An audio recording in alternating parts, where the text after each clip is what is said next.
हरे कृष्णा माता जी, सादर प्रणाम माता जी। हरे कृष्ण माता जी, प्रणाम माता जी। जय श्रील प्रभुपाद।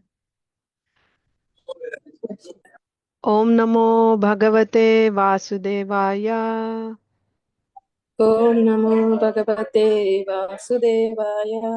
ओम नमो भगवते वासुदेवाय। ओम नमो भगवते वासुदेवाय। ओम नमो भगवते वासुदेवाय। ओम नमो भगवते वासुदेवाय। ओम अज्ञानतिमिरान्धस्य ज्ञानाञ्जनशलाकया चक्षुरुन्मीलितं येन तस्मै श्रीगुरवे नमः। श्रीचैतन्यमनोभीष्टं स्थापितं येन भूतले स्वयं रूपः कदा मह्यं ददाति स्वपदान्तिकम्। वन्देऽहं श्रीगुरो श्रीयुतापदकमलं श्रीगुरून् वैष्णवांश्च श्रीरूपं साग्रजातं सहगण रघुनाथान्वितं तं सजीवं साद्वैतं सावधूतं परिजनसहितं कृष्णचैतन्यदेवं श्रीराधाकृष्णपादान् सहगण ललिता श्रीविशाखान्वितांश्च नमो ओं विष्णुपादाय कृष्णप्रेष्ठाय भूतले श्रीमते भक्तिवेदांत स्वामिनिति नामिने नमस्ते सारस्वते देवे गौरवाणी प्रचारिणे निर्विशेषा शून्यवादी पाश्चात्य देशतारिणे जय श्री कृष्ण चैतन्य प्रभु नित्यानंद श्री अद्वैता गदाधर श्रीवासादि गौर भक्त वृंदा हरे Krishna Krishna Krishna Hare Hare Hare Ram Ram Ram Hare Hare. Hare Krishna, dear devotees, welcome to Srimad Bhagavatam for all. So, we are starting a new series speaking about Varnasrama Dharma, a compilation of the quotes of Srila Prabhupada on Varnasrama Dharma. So, let's just begin with that. I will show you the book, and I think you must be having this book. If you don't have, I can just share it with you. I shared it in the group, so you have it with you. And also I'll be sharing it on screen.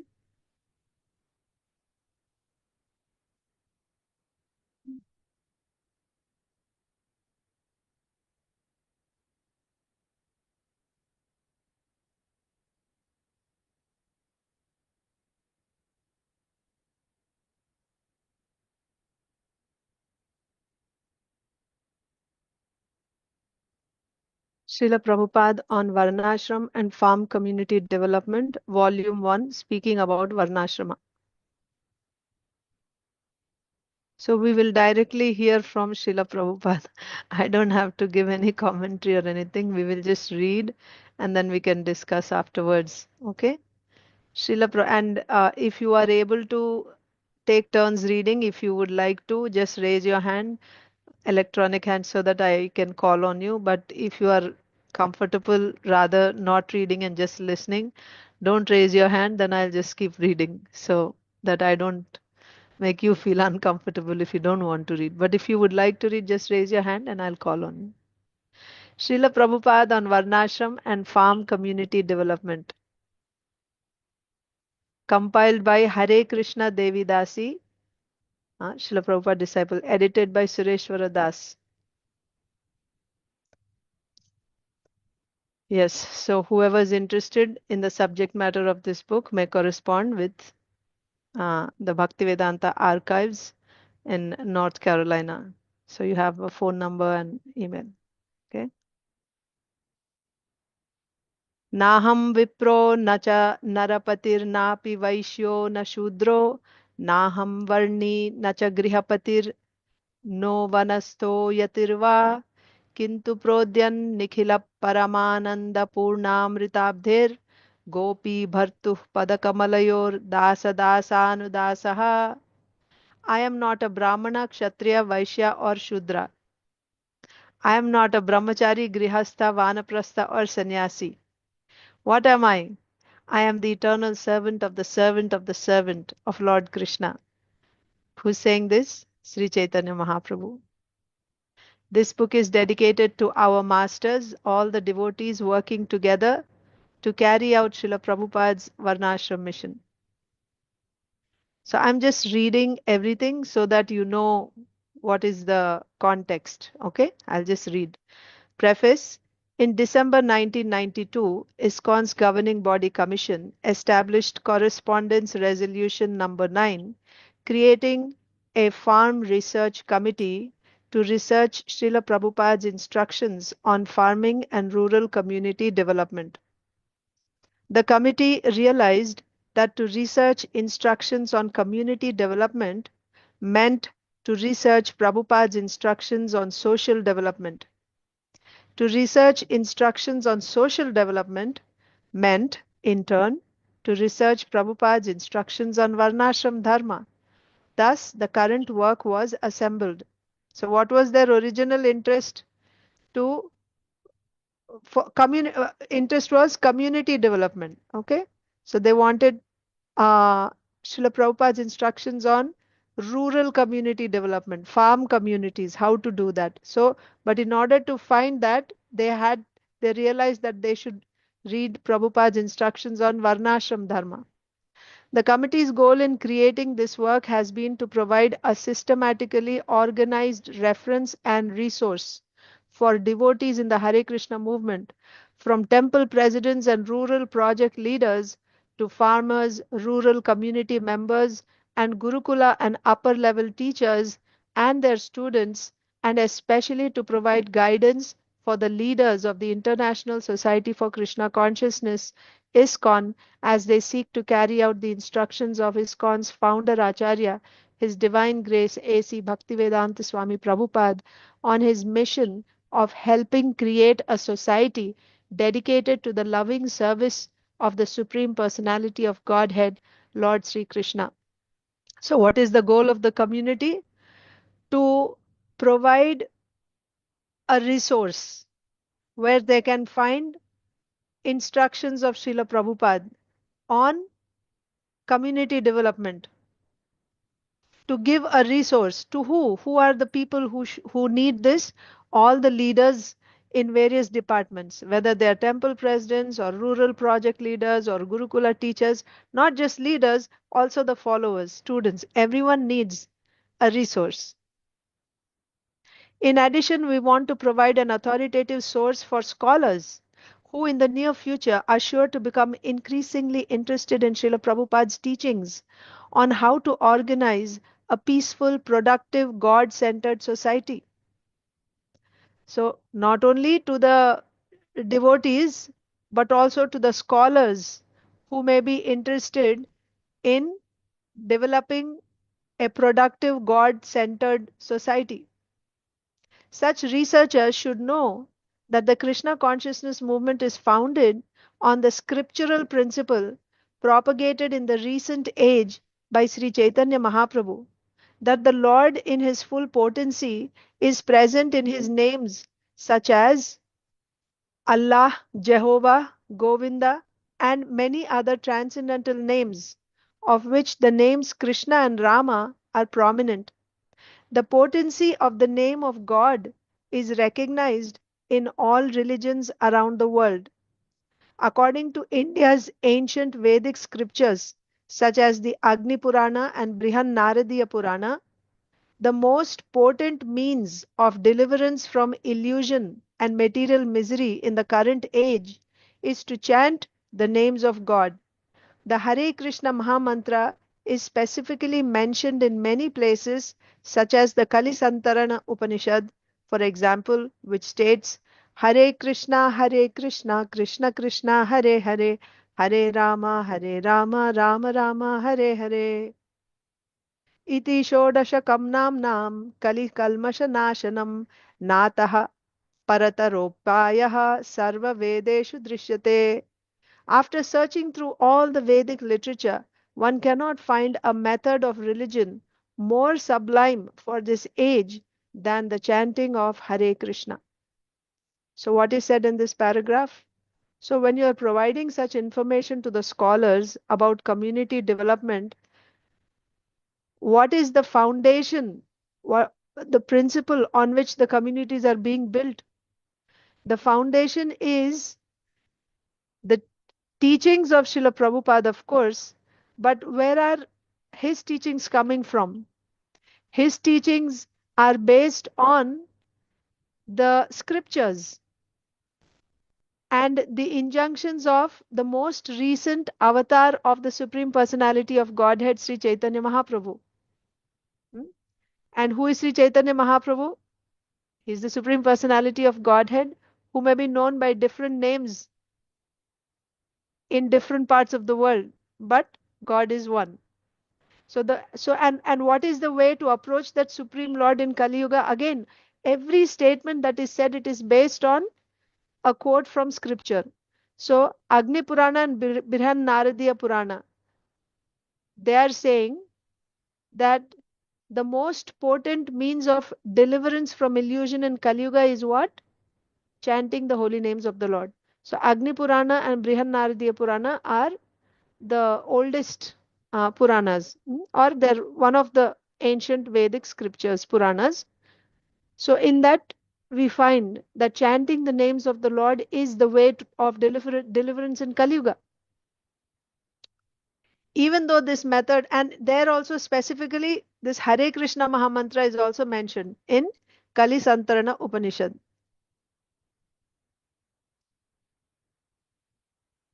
There's no method which is more sublime than chanting the Hare Krishna Mahamantra in Kali Yuga. And this is meant for one and all. It's not meant for any one particular uh, faith or religion. Even though this method of spiritual advancement appears easy to adopt, it was Srila Prabhupada's realization. So this is important here. Yes, the way for deliverance is chanting Hare Krishna. Even though this method of spiritual advancement appears easy to adopt, it was Srila Prabhupada's realization that most people are so caught up in the illusory activities of the modern world that they are not able to directly avail themselves of the opportunity. Just like in Shikshashtakam, Sri Caitanya Mahaprabhu, what is the second shloka of Shikshashtakam?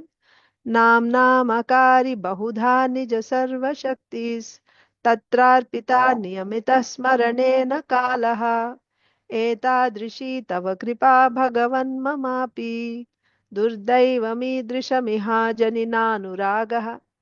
The holy name has everything in it, all the potencies of the Supreme Personality of Godhead. The name is non-different from the Supreme Personality of Godhead.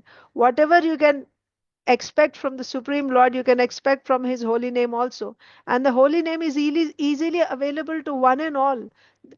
To worship the Supreme Personality of Godhead, there are many rules and regulations. But to chant the Lord's names, there is no uh, uh, rules and regulations as far as time or place. You can chant at any place, in any circumstance, whether pure or impure, it doesn't matter. You can chant at all times, and yet you can get the same benefit. But are we able to take shelter of that holy name, which is the boon for everyone in this Kali Yuga? The holy name is there at all, during all ages, but specifically in Kali Yuga we cannot avail of any other way except this chanting of the holy name of the Lord. Still, na anuraga, I don't have a taste to chant the holy names of the Lord, Sri Chaitanya Mahaprabhu is saying. So that is what is being said here also, that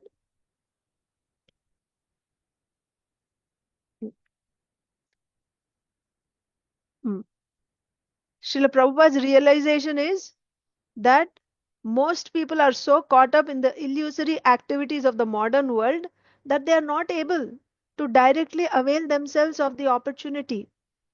Therefore, following in the footsteps of his spiritual predecessors in the Madhva Gaudiya Sampradaya line of disciplic succession, he presented the system of Varnasrama Dharma also known as Daiva Varnasrama, to pave the way for spiritual progress by creating an environment in which chanting Hare Krishna and engaging in devotional service to the Lord would become easy and satisfying for everyone, even those coming from the lowest and least spiritually inclined segments of the population.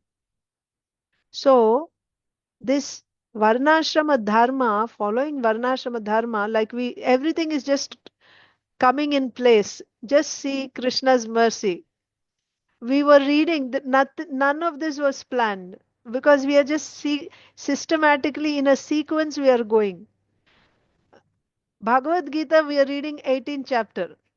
And in 18th chapter, Krishna is talking about Kshatriya, Brahmana, Kshatriya, Vaishya, Shudra, how this is essential because everyone has that swabhava. Everyone is under the influence of the three modes of nature. So there we are reading. And in our Chaitanya Charitamrita reading, we started, we have like well over 300 lectures now in Chaitanya Charitamrita. Systematically, sequentially, we are coming. And now at this time, we are reading about the conversation between Sri Caitanya Mahaprabhu and Ramananda Rai. And in that also, Ramananda Rai is suggesting that this Varnashrama, following Varnashrama Dharma, that is the goal of life. And on that, we are reading discussion. Hmm? And look at Srimad Bhagavatam when we are reading, we just read recently about the culture, right? We saw how Nanda Maharaj, when he's celebrating Krishna's birth, Srila Prabhupada in purport after purport, he's stressing on Varnashrama Dharma, how we should depend on cows, on land, and this is a natural way of lifestyle, describing the gopis, right? The Brajbasis, they were dependent on cows and on land. And he says this is natural beauty. When you live a natural lifestyle, then people will have that natural beauty. Now, ladies, because of artificial lifestyle, they are not as as beautiful in the sense of their build, their body build, right? It's different now because of artificial lifestyle. So just connect all these dots as we are reading this. So what is being said here is, uh, yeah, that means this Varnashrama, yes, there's no doubt it is on the material platform, but am I on the spiritual platform? Do I have that type of faith in the holy name that I will just day and night simply take full shelter of the holy name because this holy name is my only deliverer? Am I able to do that? If you're able to do that, you don't need nobody. Okay, you may not need because you're doing that. What about the rest of the world? Is this movement, is this Hare Krishna movement only for a few handful of people? No. Chaitanya Mahaprabhu said, Prithivite ache jatta nagar adi gram sarvatra prachar hoibe moranam. Also pay attention. Mahaprabhu is saying gram. He is not saying, cities. Grama means villages. That means there is going to be a systematic change. It is going to happen. It's like a whole wave which is going to happen. You're already seeing. If you just open your eyes and see the way things are happening in the world, if you see even news how things are happening, first what is going to happen is there's going to be a destruction. There is going to be a destruction. And in that destruction, all these demons will get killed, and also many, you know, good people and devotees, they will also have to sacrifice their lives. And then, you know, there will be this establishment of Varnashram system, because that is the natural system. The system that is going on now, which is the civilization which is based on petroleum, unless you have that, we cannot have the lifestyle that we are living. And that resource is limited. It's not going to go too long. So, but that natural system is going to come. It is going to happen. So the point here is, this movement is not meant for just one or two people or just a few people. Are you saying that all the people in the world, they're able to just take full shelter, understand the importance of the holy name? That this is a boon, this is a blessing of the Supreme Lord, and you just take full shelter of this holy name day and night. Are you able to do that? Or you think everyone will do that? I will give you an example here that Srila Vishwanath Chakravarti Thakur gives. When when a young girl, right? Uh, she's When a boy proposes to a girl, right? I want to marry you. Does she say yes immediately? Or even if it is an arranged marriage also, if there is a proposal that there is such and such boy, we are thinking of getting you married to that person, does she immediately, as soon as he hears about that person, or as soon as she sees the person's picture without knowing anything about him, does she immediately surrender herself to that boy and say, yes, yes, I will marry him? No, she won't. You know who's saying this? Srila Vishwanath Chakravarti Thakur is saying. What does she do? She will check from every angle. A woman's nature is she needs protection. She needs protection. This is her swabhava. It is swabhava of a person in this woman's body. It is the swabhava to seek protection. So she will check from all angles. Is this man capable of giving me protection from financial perspective, from emotional perspective, social perspective, physical perspective? Is he able to protect me in all these angles? She will check, and she will confirm it by testing in so many ways. Does he really love me? Is he going to stay with me, or after a few days he's just going to leave me and go away? She will check from all, and only when she is completely confirmed, yes, then she will give a green signal, all right. And then she will surrender. Once she surrenders, then she'll surrender to that man as her husband. Similarly, if this is the case with an ordinary conditioned human being, lay woman, right? If you are to support, of course, that is also a conditioned soul.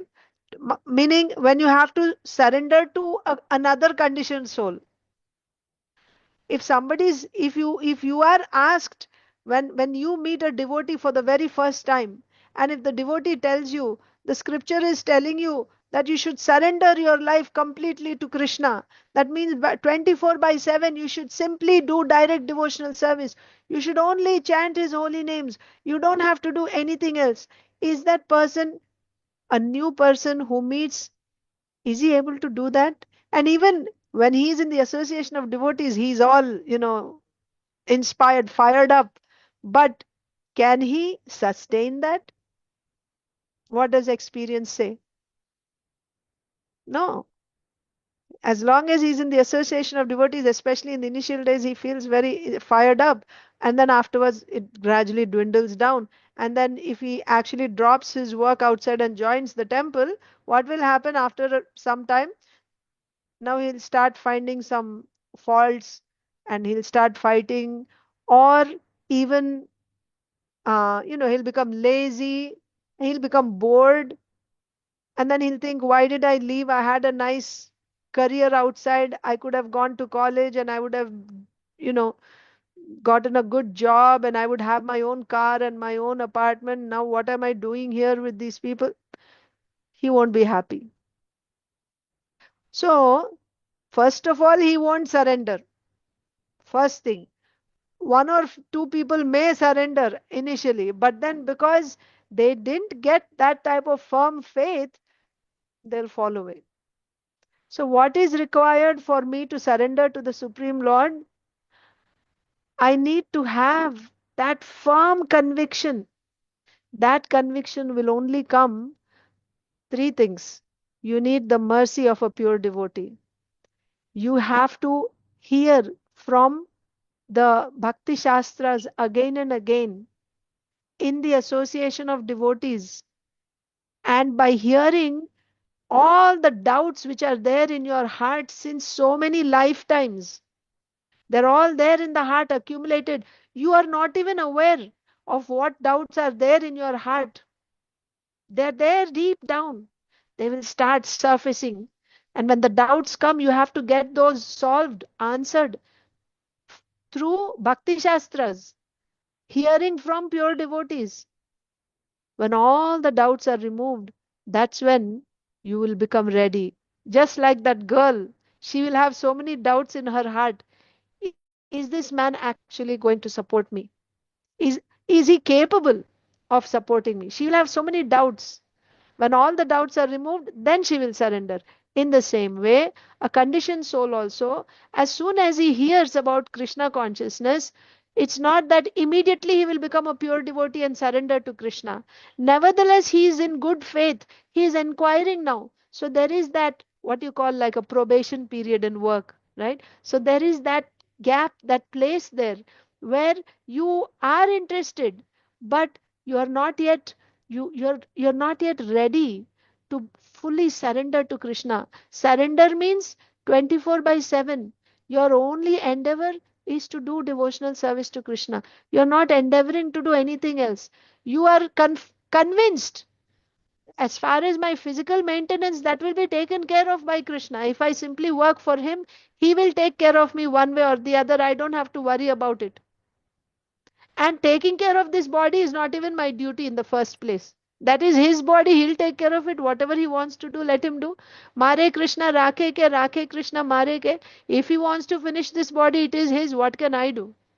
And if he wants to keep this body, he will keep.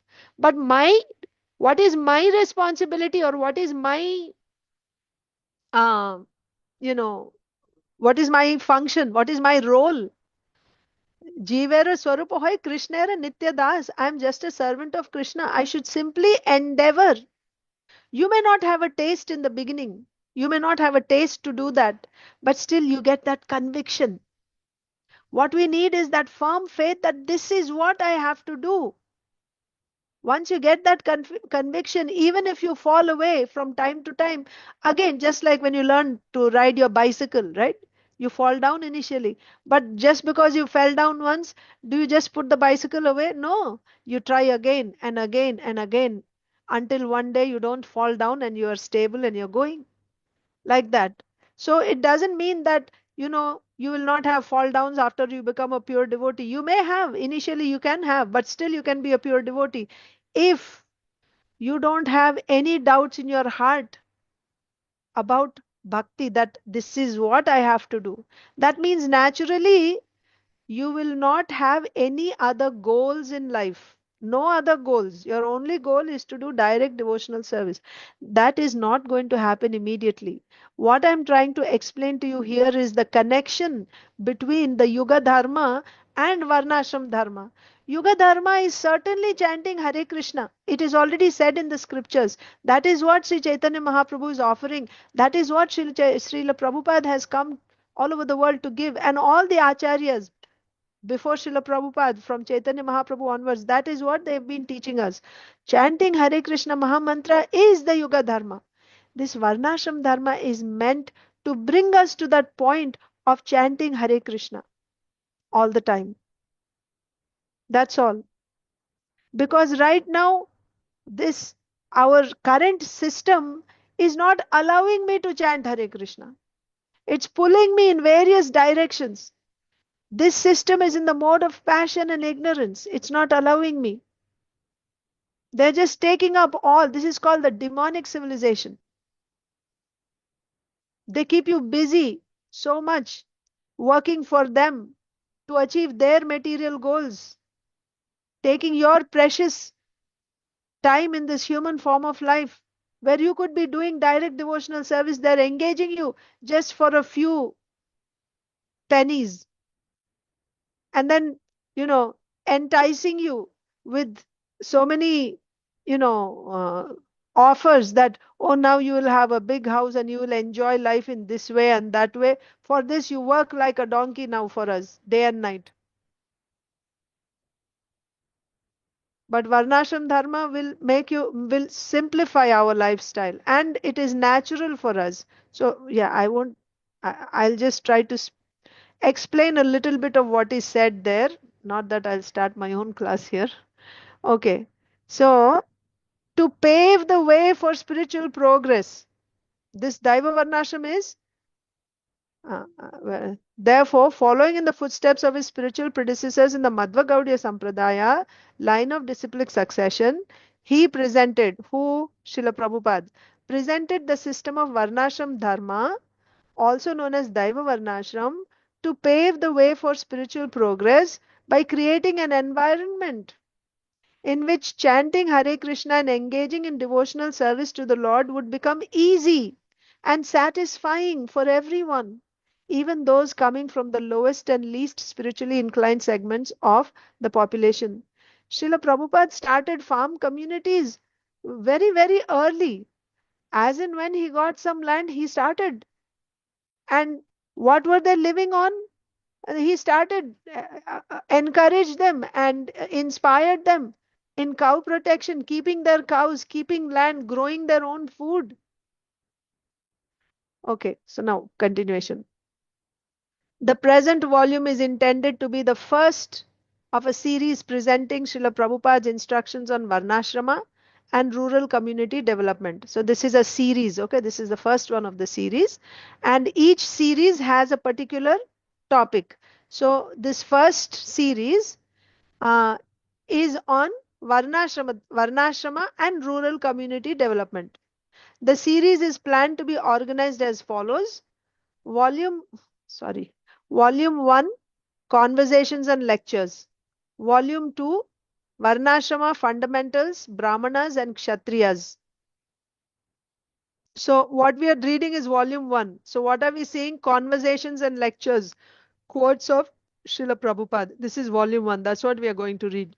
And in Volume 2, you will see Varnashrama Fundamentals, Brahmanas and Kshatriyas, including discussion of occupational training, land distribution, and taxation. That means how to train Brahmanas and Kshatriyas. Volume 3, Vaishyas and Shudras, including discussion of farming, cow protection, economics. Volume 4, Brahmacharis and Grihasthas, including discussion of the role of women and children. Volume 5, Vanaprasthas and Sannyasis. Volume 5 will also include a glossary and comprehensive index. So this is how the book is going to, the series of the book are going to be. The editors of this series encourage devotees who may have had personal exchanges and letters from Srila Prabhupada related to these topics to contact us so that we may include that information in our presentation. We want to stress that this volume has been edited to maintain focus on the subject of the book. Scholars doing research may wish to contact the Bhaktivedanta archives for original sources. Many devotees and friends of the devotees have helped bring this presentation of Srila Prabhupada's Varnashram message to fruition. They have provided funding, encouragement, and leads to valuable information in letters, discussions, email messages, and phone conversations. We want to express our thanks to all who have done so much to help us in our work, with special thanks to the following individuals. Ambarish Das has magnanimously provided principal funding for the project. Other benefactors include Bhakti Tirtha Swami, Advaita Chandra Das, Vrajavadhu Devi Dasi, Hare Krishna Dasi's parents, Mr. and Mrs. John Traub, Linda Laura Quent, Wallace Dorian, Douglas Bahnuik, and the late Karen Lee Campbell. Credit also goes to Naveen Krishnadas for helping us with funding matters.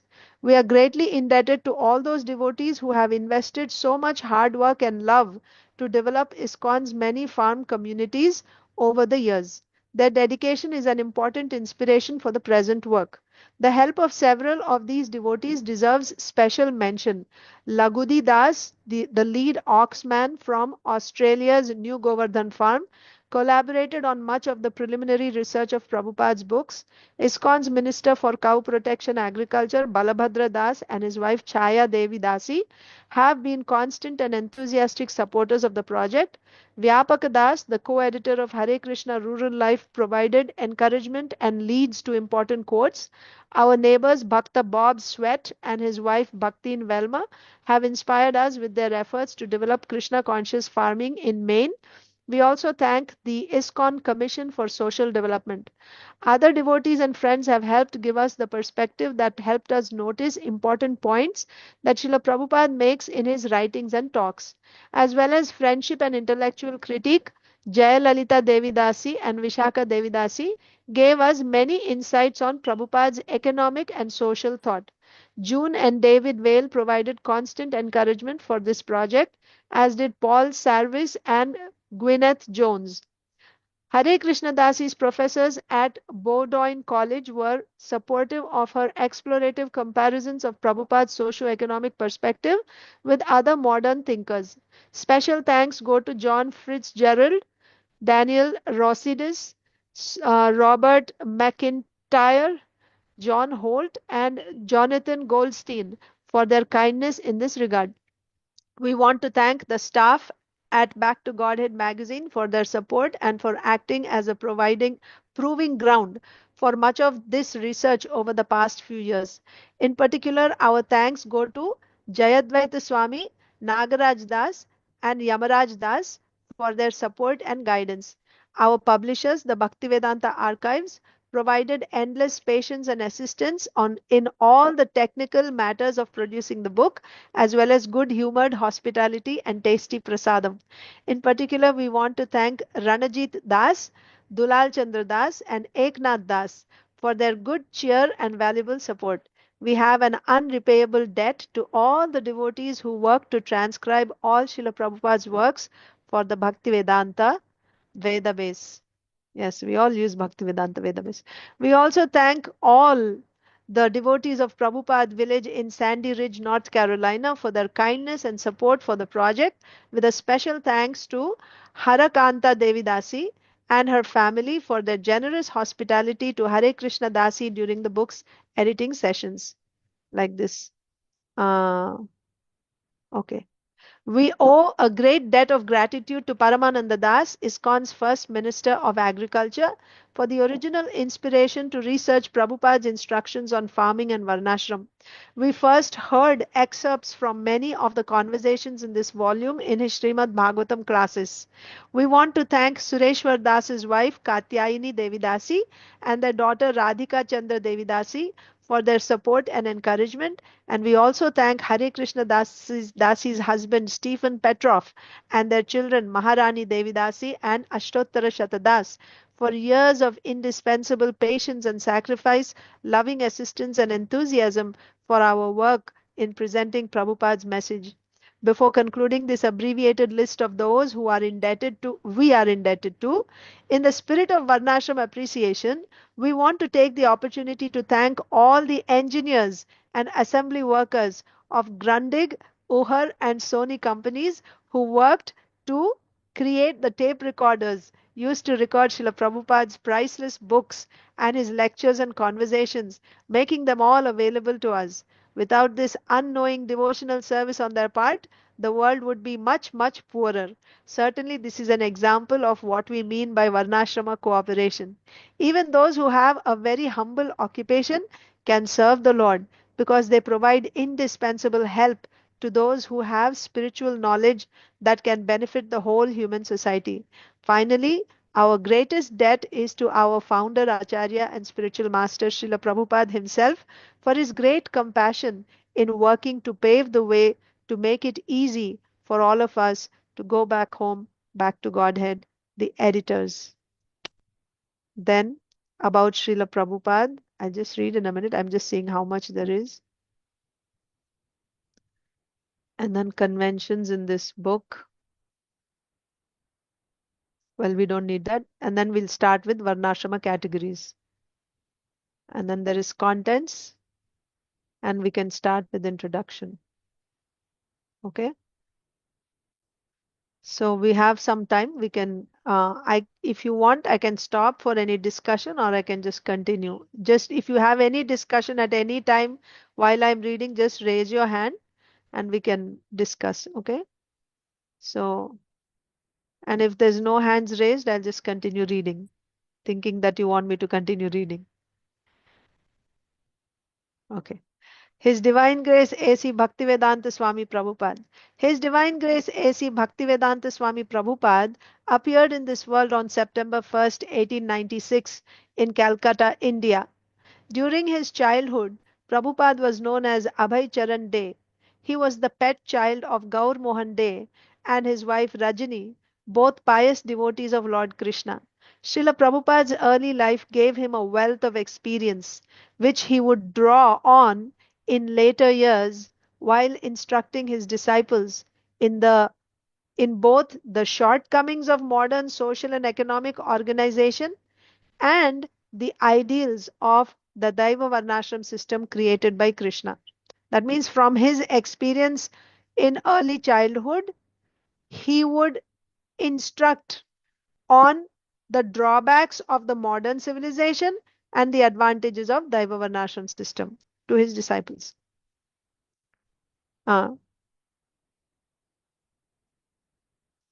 Gaur Mohan was a cloth merchant of moderate income, but he belonged to the aristocratic Suvarna Vanik merchant community.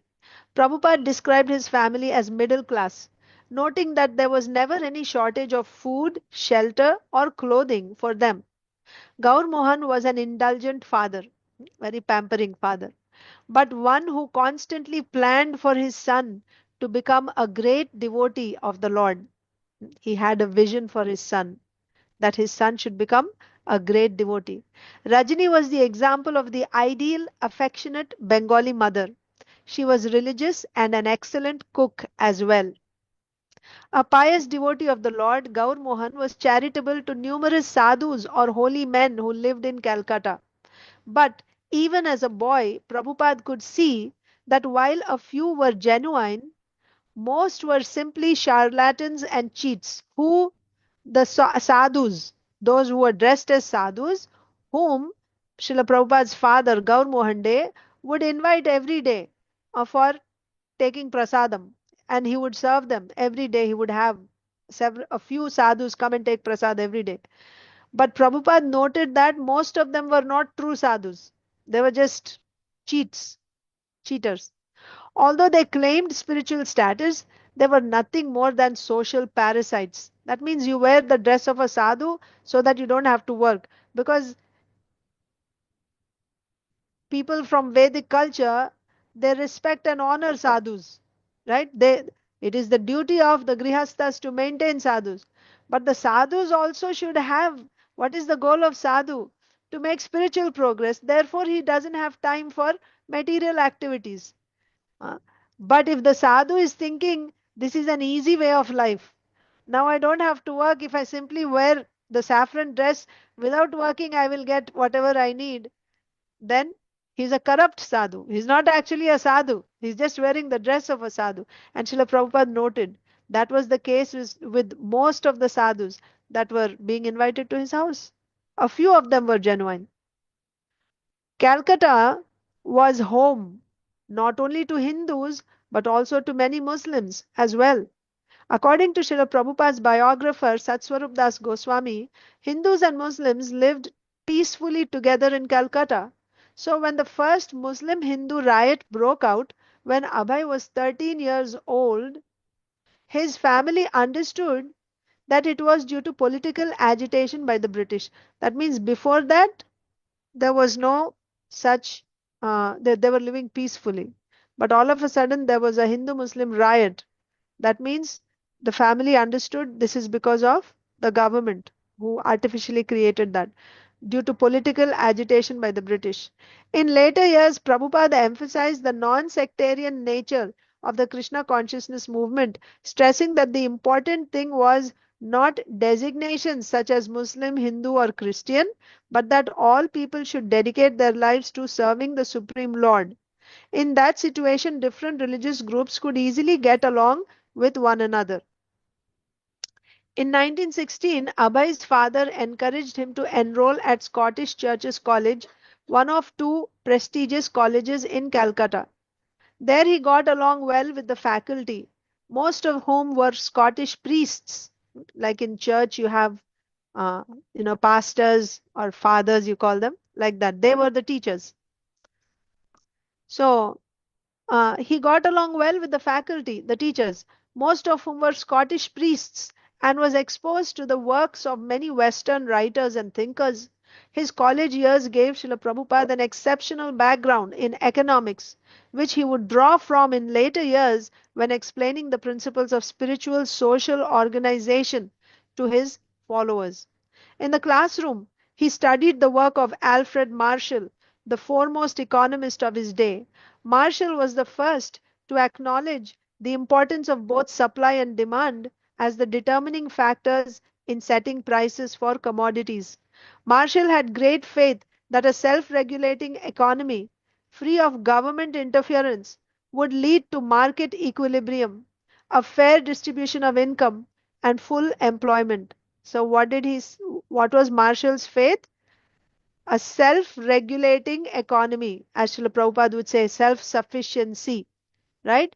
Self-sufficiency. That would, without interference of the government, that will lead to market equilibrium. That means there won't be, you know, uh, hikes in prices and things like that.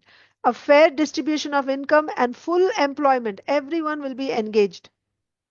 His theories were an important factor contributing to Britain's ongoing industrialization and expansionist trade policies.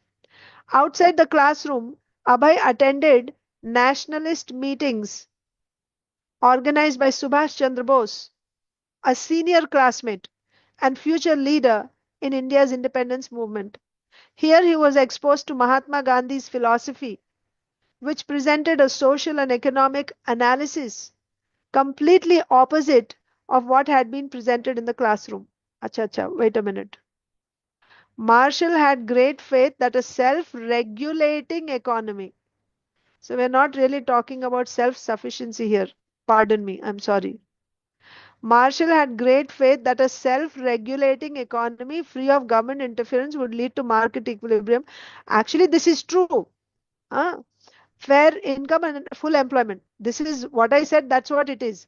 That if you have a self-regulating economy, then you will become, everyone is fully employed. So, his theories were an important factor contributing to Britain's ongoing industrialization, expansionist trade policies. Means what did they do?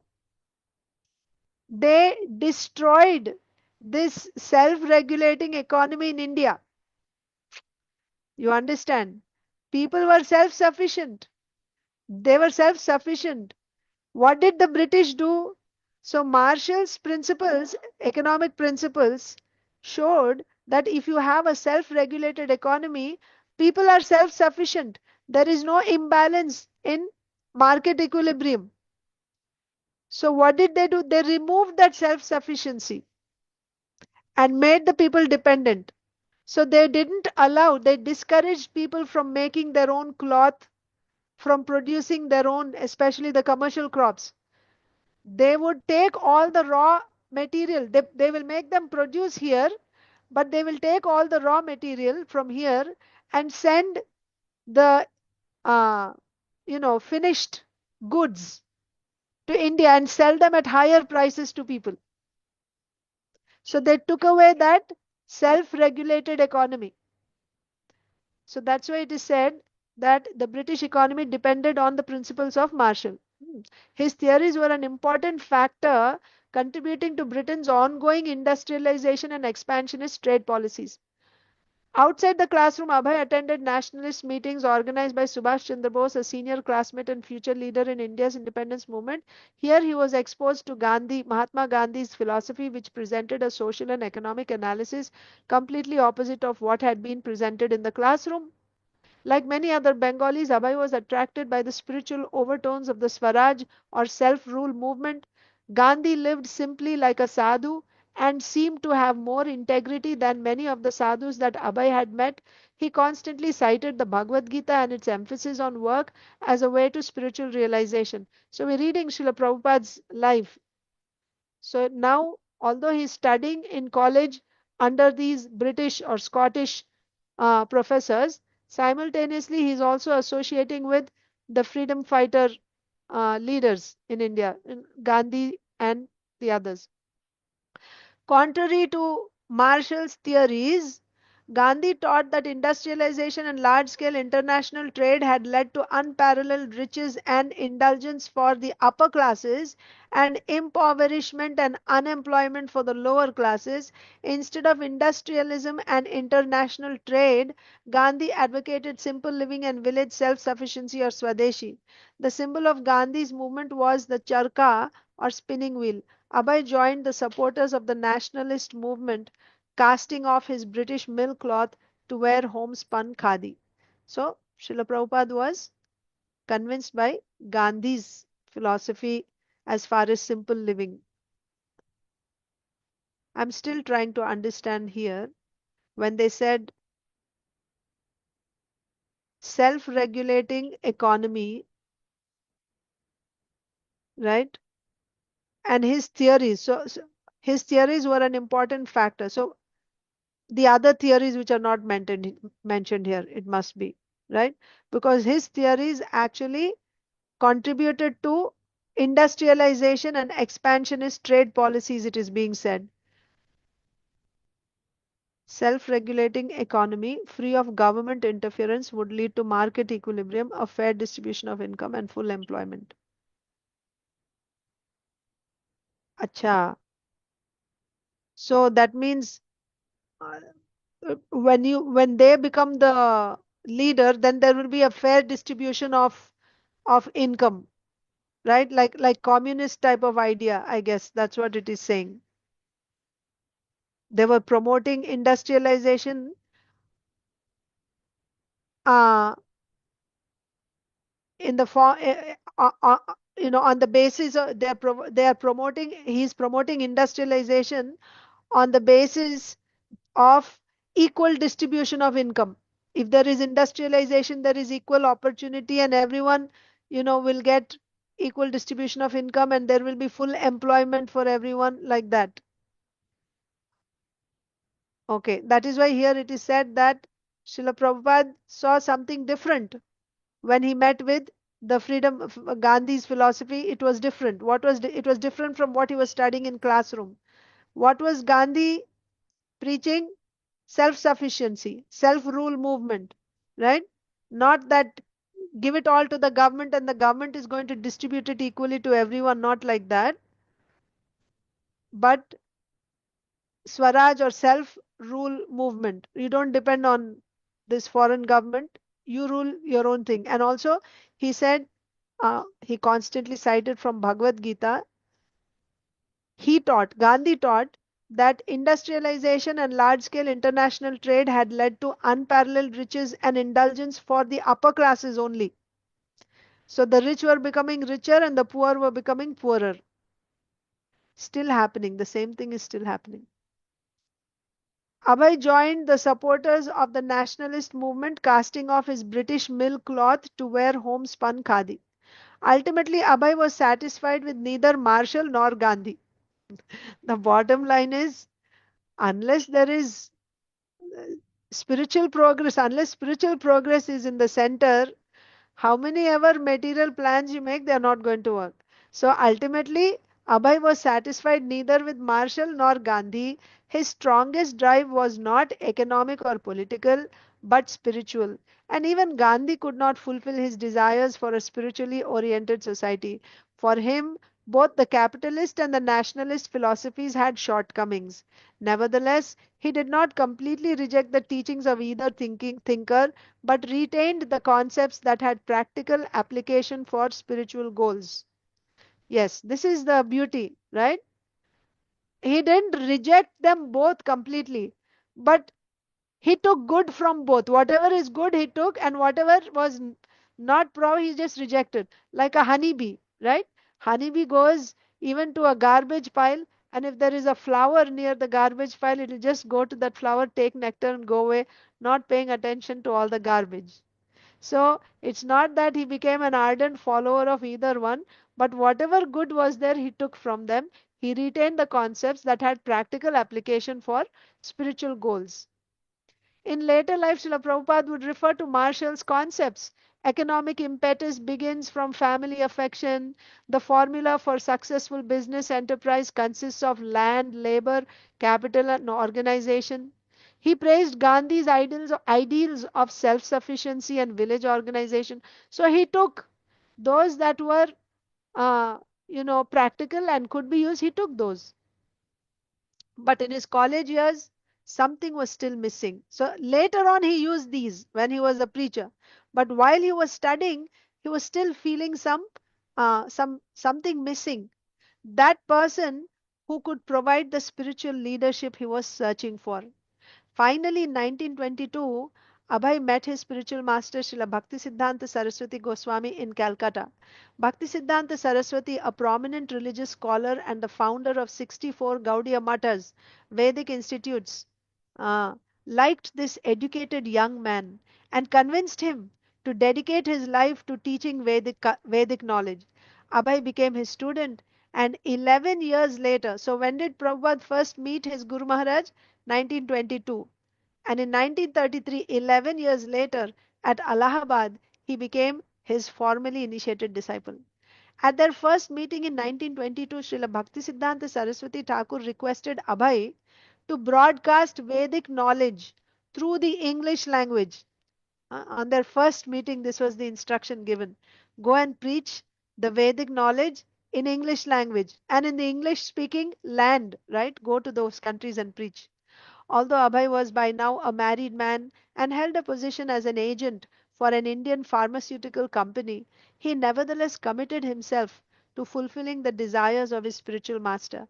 In the years that followed meeting his guru, Srila Prabhupada wrote a commentary on the Bhagavad Gita, assisted the Gaudiya Math in its work, and in 1944, that means another 11 years passed. In 1944, started Back to Godhead, an English fortnightly magazine. Maintaining and publication was a struggle. Single-handedly, Srila Prabhupada edited it, typed the manuscripts, checked the gallery proofs, and even distributed the individual copies. One man show, he did everything. He wrote the articles, he edited it, he proofread it, he got it published, and he only went and distributed it. The magazine is now being continued by his disciples in the West and is published in over 30 languages. Recognizing Srila Prabhupada's philosophical learning and devotion, the Gaudiya Vaishnava Society honored him in 1947 with the title Bhakti Vedanta, 1947. In 1950, at the age of 54, Srila Prabhupada retired from married life. 1950, he retired, adopting the Vanaprastha order to devote more time to his studies and writing. Srila Prabhupada traveled to the holy city of Vrindavan, where he lived in very humble circumstances in the historic medieval temple of Radha Damodar. There he engaged for several years in deep study and writing. He accepted the renounced order of life sannyas in 1959. At Radha Damodar, Srila Prabhupada began working on his life's masterpiece, a multi-volume annotated translation of the 18,000 verse Srimad Bhagavatam, Bhagavad Purana. He also wrote Easy Journey to Other Planets. Okay, so there at Radha Damodar temple, Srila Prabhupada started writing Srimad Bhagavatam and also Easy Journey to Other Planets. After publishing 3 volumes of the Bhagavatam, Srila Prabhupada came to the United States in September of 1965. 1965. So 15 years after he gave up family life, Srila Prabhupada came to America to fulfill the mission of his spiritual master. Subsequently, His Divine Grace wrote more than 60 volumes of authoritative annotated translations and summary studies of the philosophical and religious classics of India. When he first arrived by freighter in New York City, Srila Prabhupada was practically penniless. Only after almost a year of great difficulty did he establish the International Society for Krishna Consciousness in July of 1966 before his passing away on November 14, 1977. Again, another 11 years. You're noticing the 11 years? After he first met, 11 years later, Srila Prabhupada got initiated. Then 11 years from his initiation in 1944, Srila Prabhupada actually started his first Back to Godhead magazine in English, fortnightly magazine. I don't know what happened in 55. When did Srila Prabhupada take sannyas? I think in 54, I think. But yeah. But then in 1966, Srila Prabhupada incorporated. So we should find out what happened in 55. Then that will be completed. And in 1966, he incorporated ISKCON. And in 1977, another 11 years later, Srila Prabhupada disappeared. Before his passing away on November 14, 1977, he guided the society and saw it grow to a worldwide confederation of more than 100 ashramas, schools, temples, institutes, and farm communities. Srila Prabhupada's most significant contribution, however, is his books, highly respected by the academic community for their authority, depth, and clarity. They are used as standard textbooks in numerous college courses. His writings have been translated into over 50 languages. The Bhaktivedanta Book Trust, established in 1972 to publish the works of His Divine Grace, has thus become the world's largest publisher of books in the field of Indian religion and philosophy. In just 12 years, in spite of his advanced age, Srila Prabhupada circled the globe 14 times on lecture tours that took him to 6 continents. In spite of such a vigorous schedule, Srila Prabhupada continued to write prolifically. His writings constitute a veritable library of Vedic philosophy, religion, literature, and culture. In 1977, the year Srila Prabhupada passed away, ISKCON listed the following 13 farm communities in Back to Godhead magazine. So these are the various farm communities. Mayapur, India; Hyderabad, India; then Indre, France; London, England; San Pedro, Costa Rica; Petropolis, Brazil; Murwillumbah, Australia; US farm communities: Buffalo, New York, Carrier, Mississippi. Then we have New Talwan. Okay, so I'll just read the names. I'll just read the names. Okay, there's Mayapur, Hare Krishna land in Hyderabad, New Mayapur in France, Bhaktivedanta Manor in London, New Vraja in Costa Rica, San Pedro. Then you have yeah, in Brazil we don't have name. Then New Govardhan in Australia, New Talavan in Mississippi, New Godruma in Missouri, Dixon, and then we have New Vrindavan in Moundsville, West Virginia, Murari Sevak in Tennessee, and Gita Nagari. Formerly, it was called New Varshana, Gita Nagari in, Pennsylvania, our neighbor. As this volume goes to press in 1999. So when was this volume published? 1999. So it's like, 25 years ago, this book was published. Back to Godhead magazine lists 46 rural ISKCON communities in 29 countries. Additional devotee communities which are not yet officially affiliated with ISKCON are also being developed. Yes, especially in India, several farm communities have come up. For scholarly consistency, the conversations in this volume are listed as they are in previous Bhaktivedanta archives publications, according to the nearest large city. Thus, Gita Nagari is listed as Philadelphia. New Talavan is listed as New Orleans. New Mayapur is listed as Paris, and so on. Okay, so that was our Srila Prabhupada. Pronunciations we don't have to read. So we can start. Huh? No, we are reading the book called uh, Speaking About Varnasrama Dharma. Prabhupada quotes. This is all the initial. We read the preface, then about the author we read just now, Srila Prabhupada. Now, Varnashrama categories. Although the term caste and jati are sometimes used to indicate varna, so when you say varna, what does it mean? Caste or jati. Although it can mean caste or jati, these terms are not completely interchangeable with the term varna. Jati is not just varna, or varna is not just jati. Jati means literally birth.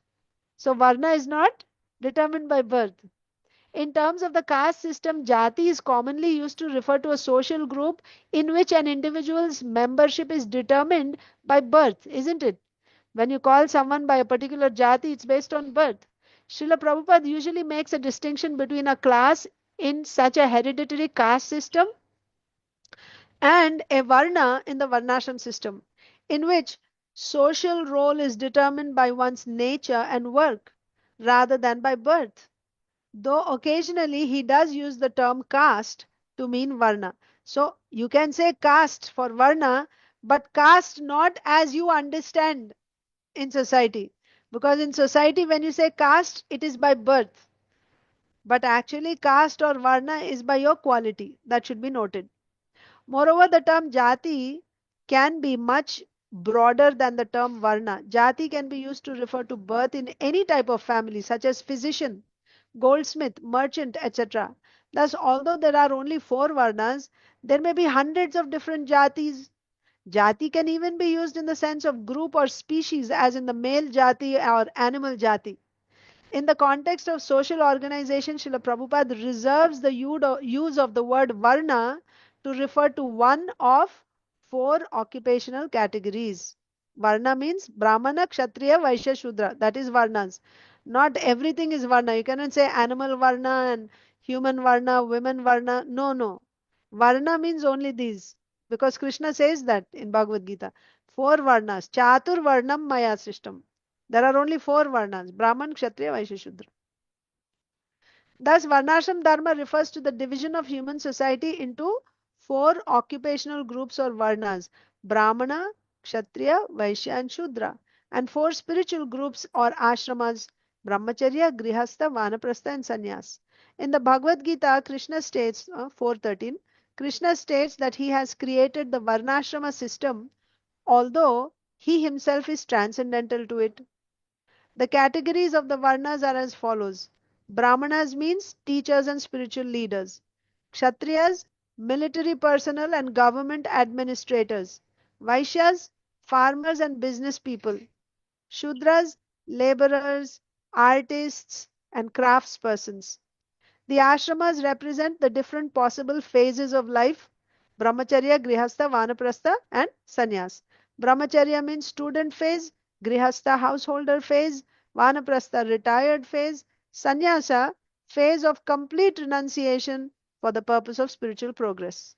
So, with that, we complete uh, all the introductory materials. We can also go over the contents so you know what is coming up. So we finished preface, we finished biographical sketch, listing of historical farm communities, conventions used in this volume, pronunciation, all this we finished.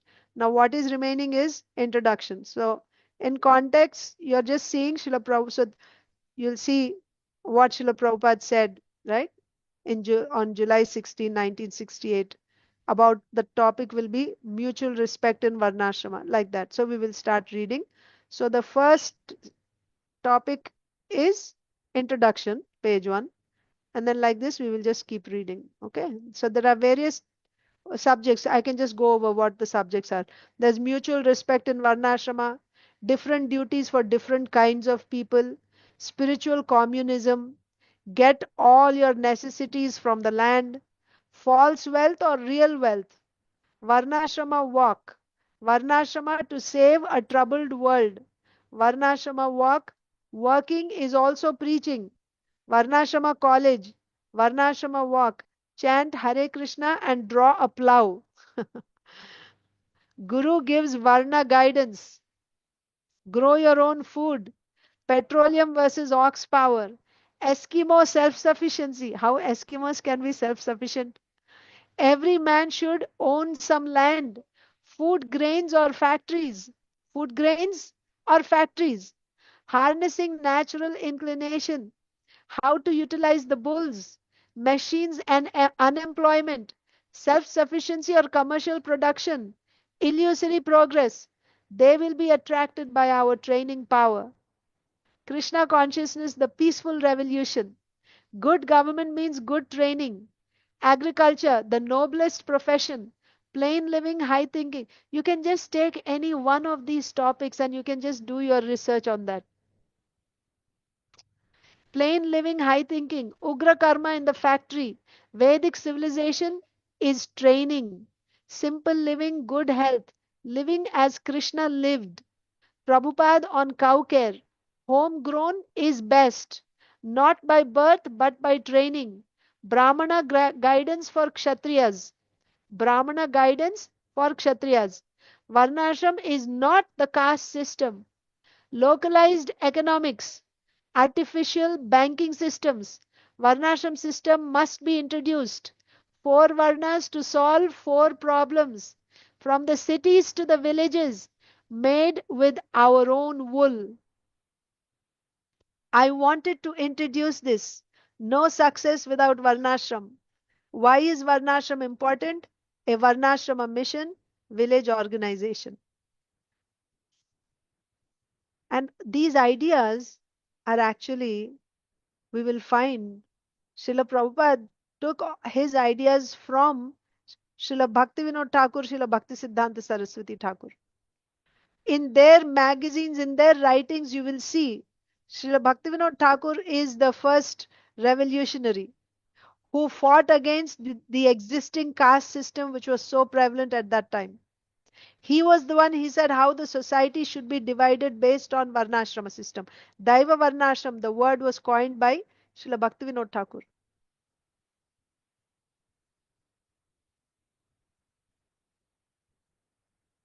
So, we have a few more minutes. If you have, do you want to,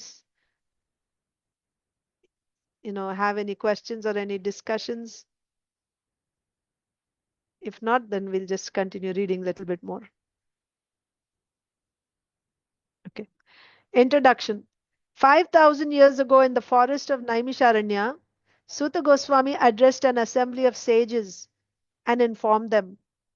The occupational activities a man performs according to his position are only so much useless labor if they do not provoke attraction for the message of the Supreme Personality of Godhead. Is something ringing in your head? We read this just yesterday in Chaitanya Charitamrita. Yes, this was quoted because Ramananda Rai quoted when Chaitanya Mahaprabhu said, Eho bahya aage kaho ar. When Ramananda Rai said doing Varnashrama duties, then offering, right? Karmarpanam. Ramananda Rai next said Karmarpanam to Krishna and he quoted Yat karoshi yad ashnasi yad juhoshi dadasi yat. So there in the purport Srila Prabhupada explained that occupation, quoted this verse, this specific verse from Srimad Bhagavatam. The occupational duties, that means Varnashrama duties that one performs, if that by doing that duty, if your attraction for hearing about the Supreme Lord is not awakened, then such duties of Varnashrama Dharma are nothing but useless labor. Our work is meaningless if it does not lead to love of Godhead. That is why this Varnashrama is called Daiva Varnashram. Because by following this Varnashram, you are supposed to develop love of Godhead. We are not promoting Varnashram for the sake of practicing Varnashram that now you identify yourself. No. Nobody is saying that you should identify yourself as a Brahmana, Kshatriya, Vaishya, Shudra. It's not about identifying yourself. It's about being engaged in a particular occupation. You're doing anything anyway, but do something which is prescribed by Shastra. And there also you have a certain nature, do according to your nature. Not, but nobody is saying you identify yourself. Now I'm a Brahmana, I'm a Kshatriya. No, don't identify. You should come to the identification that I'm a servant of the Supreme Lord. But now because I didn't get full faith, therefore I have to do something with this body, right? Because I don't have full faith. If I had full faith with this body also, I will only do Shravanam Kirtanam. but I don't have full faith. I'm doing some karma. So instead of doing some vikarma, let me do that which is prescribed by the Vedas, which will simplify my lifestyle, which will make me come into the mode of goodness, where I can actually develop my faith, and that way begin pure devotional service. So our work, that means this Varnasrama Dharma, is meaningless if it does not lead to love of God. There is no point in doing it. So you have to be very careful about this. We are not saying fanatically that you should only do varnashram, and that is the goal of life. No, Mahaprabhu already said, Eho Bahya. It's not simply about, oh, I'm a Brahmana, I'm a Kshatriya, and that's the end. No, no. It is just, it's a means to bring us to the stage of pure devotional service. It's just like when you have to climb, to go to an elevated place. If you had a ladder, step by step, it is easy to climb. There is a wall, let's say, you have to get on top of the wall. You cannot get on top of it directly. You're not able to. Not everyone is able to do that. Maybe some people are able to do, but not everyone can do that. The general practice is, if you have steps, then you can climb up. So this Varnashrama is acting like a bridge. It is acting like a ladder. It will help you climb to that platform of pure devotional service. That's all. Not that I'm just happy sitting on this ladder eternally. This is now my goal. No. So there also you have to be careful. It's not about simply identifying yourself. I am a Brahmana, I am a Kshatriya, you are an untouchable, you are a Harijan. No, no, that's not what is being. Some people did that, right? Seeing that, so both we had the Brahmanas, so-called Brahmanas, by birth claiming to be Brahmanas, they said that we are the chosen ones, right? So they wouldn't teach the Vedas that they are studying, they would not teach the other people in society. Because the Vedas are telling us the goal of life is to surrender to the Supreme Lord. They didn't teach that. Rather, they say that the Vedas say that the Brahmanas are they're like next to God. You worship us. And so they actually uh, abused their position. They deprived the general society from the Vedic knowledge. They exploited the lower castes, Varnas. So as a result of that, now those people rebelled against them and they said, we reject your Varnashram system, we reject your Brahmanas, we don't need these Vedas, and now we are here. So,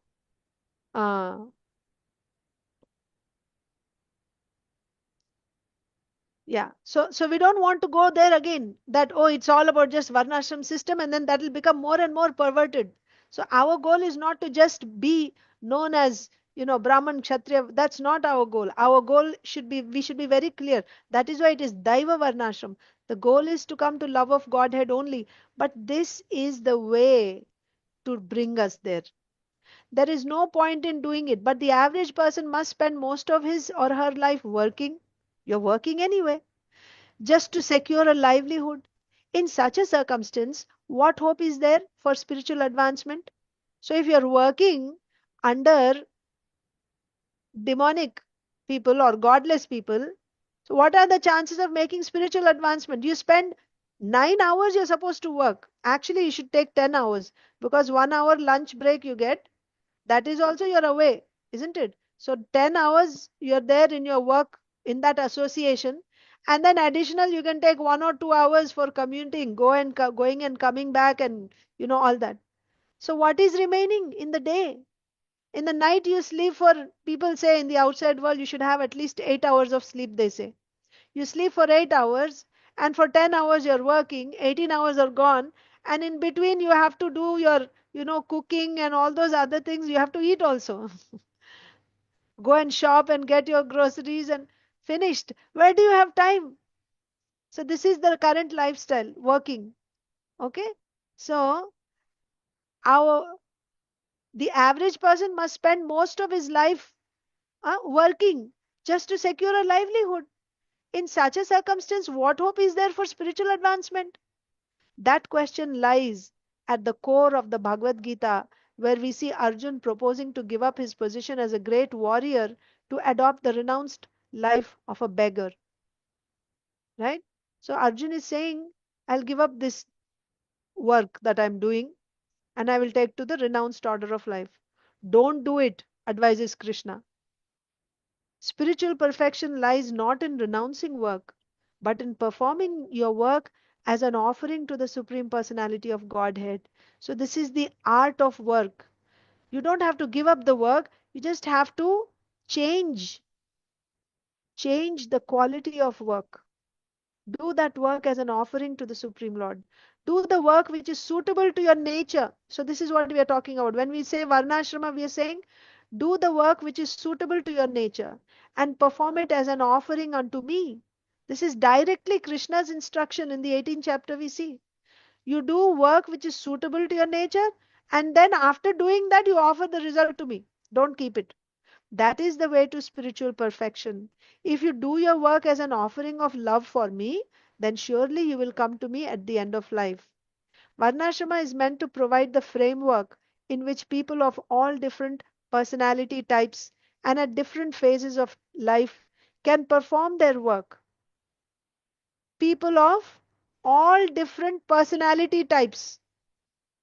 So Varnashrama includes everyone, all different personalities, and at different phases of life. That means brahmachari, grihastha, vanaprastha, sannyas, young, middle age, old people, everyone.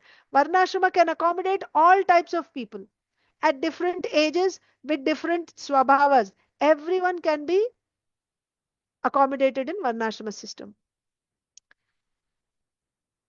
They can perform their work as an offering to the Lord.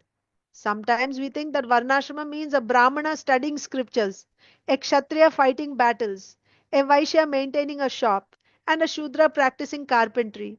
The Brahmachari attends classes, the Grihastha maintains a household, the Vanaprastha visits holy places, and the Sannyasi lives simply in a hut and preaches. But Varnashrama is more than that. It is a system which guides the relationships between the different Varnas and ashrams. So it's not just about what duties each Varna or ashram is doing, but also how they are interacting with each other. People from different Varnas and different ashrams, what type of relationships they have. This Varnashram system guides the relationships between the different Varnas. They're all interdependent. Society means just like in this body, there is hands, there is legs, there is stomach, there is head. Each one has its particular duty. But are they completely independent of the others?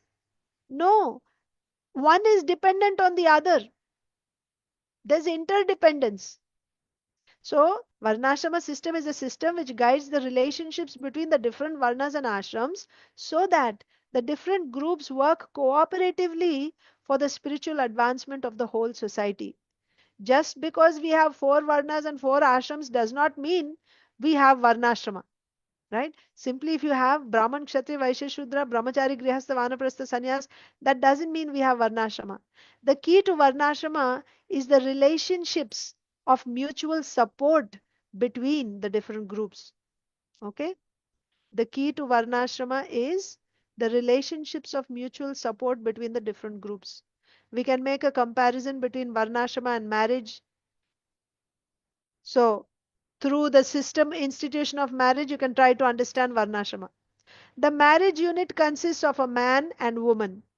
But simply the fact that we have a man and woman does not mean we have a marriage. There must be a socially recognized relationship between the man and woman. And each partner should perform activities in support of the other to create a cooperative, mutually supportive relationship. This is what a marriage is meant to be. Similarly, in Varnashrama, the members of each Varna and ashram have specific roles to play to support the other groups in society and to promote a cooperative, mutually supportive relationship. Each group must help the other groups, not only to provide the practical necessities of life, and a wholesome sense of community, but even more importantly, to facilitate the whole society's worship of the Supreme Lord. So we can stop there today. We will continue reading tomorrow. So I will try to jot down a few points, highlights of what we read today in the description box, so that when we read tomorrow, we will, because after all, we have these Kali Yuga brains which are forgetful. So we may forget. At least I do. So therefore, after reading, things are fresh in mind. So whatever I'm able to recollect, I will try to just jot down a few points, and then we will continue reading tomorrow. So we will do this every Saturday and Sunday, and the recordings will be there. If at any point, anyone wants to go back and hear, that will be there. Thank you all so much. Srila Prabhupada ki jai. Samaveta Gaur Bhakta Vrind ki jai. Jai. Hare Krishna. Jai. Vanchakal. Hare Krishna. Thank you, Thank Mataji. you so much, Thank you. Mataji. Hare Krishna. Hare Krishna. Thank you. Vanchakalpatarubhyascha kripa sindhubhyevacha patitanam pavanebhyo vaishnavebhyo